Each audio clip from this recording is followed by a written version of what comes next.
welcome to another Unwinding with Fiber and Fabric and Countdown to Christmas 2021. Today I am going to try to share with you some last minute quick Christmas projects that I've been waiting until the end to share because of how much I just adore them. As someone who has grown up with yarn and pom-poms, these two simple projects really make me happy. But I first must give the caveat that now that we are down to only 2 videos left, this one and Christmas Eve, I have been, once again, just like at the beginning of making this countdown, I've been playing around with different software and hopefully there won't be any issue. I also, my husband and I were able to spend some time the other day and drive and visit some friends. And even though my daughter was home most of the time, we have a cat who seems to think we abandoned him. And now he, Pan over here, will not leave my side.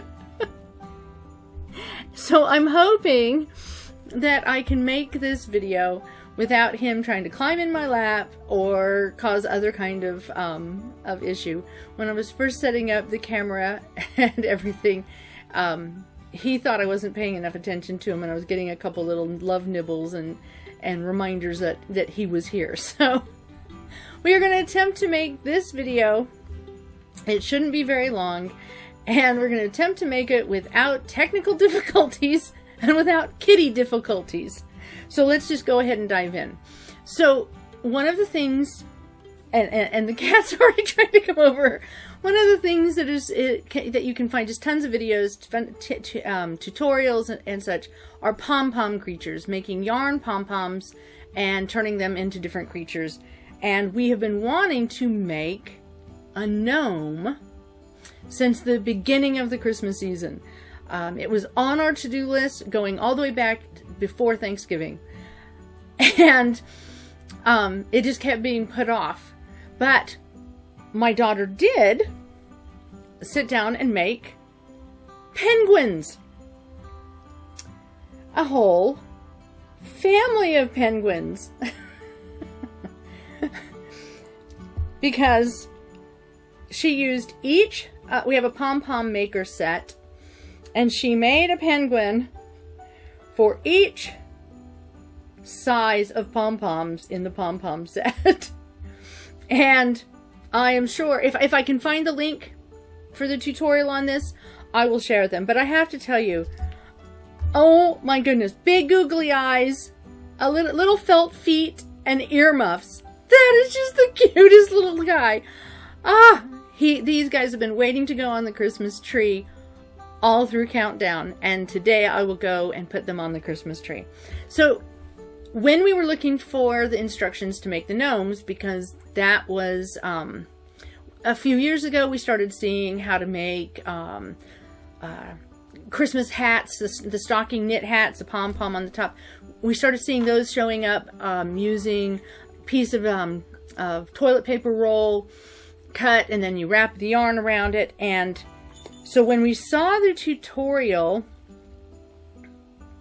to make one of those hats with a gnome underneath, we just knew we were going to have to make them.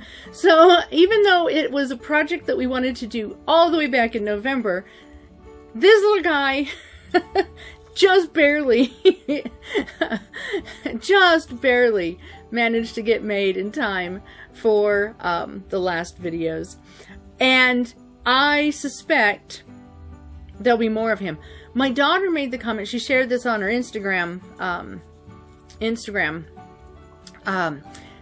She does not like the technique for the hat, in the sense that I think it's just, as a person who knits, it seemed like a lot of yarn that, you know, she could have made it with a lot less yarn if she had knitted it. So I suspect she's going to put her mind to figuring out how to make that type of little knitted hat. And it turns out we actually have something my grandmother made years ago that was a bell, and I think we can adjust that pattern and it will be a stocking knit hat on a gnome.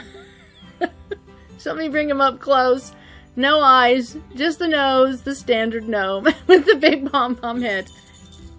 And so she's trying to find the link to the video that gave the inspiration, and if she can find it again, we will post that in the description. But I wanted to bring that gnome to you. I love gnomes. I have said before that when I lived in Colorado, my sewing room and all of that was down in the basement, and I used to joke that I lived underground all the time and that I might as well be a gnome.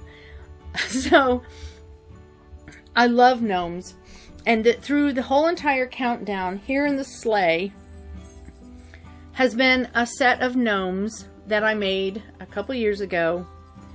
They're in the hoop projects and made with acrylic felt, and they seem to be the perfect addition to this music box sleigh that my grandmother made all those years ago. She used to put candy canes and candy in them, but I think my little family of gnomes really works quite well.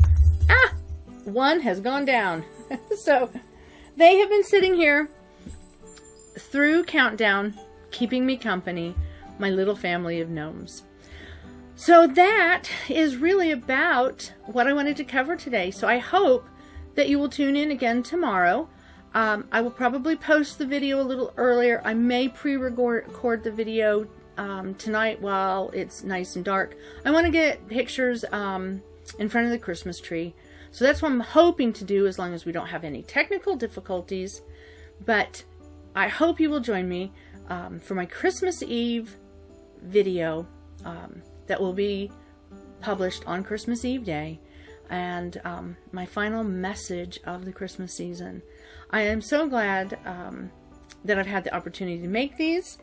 I am so happy with the old ornaments that we've pulled out to share and the new ones that we've created.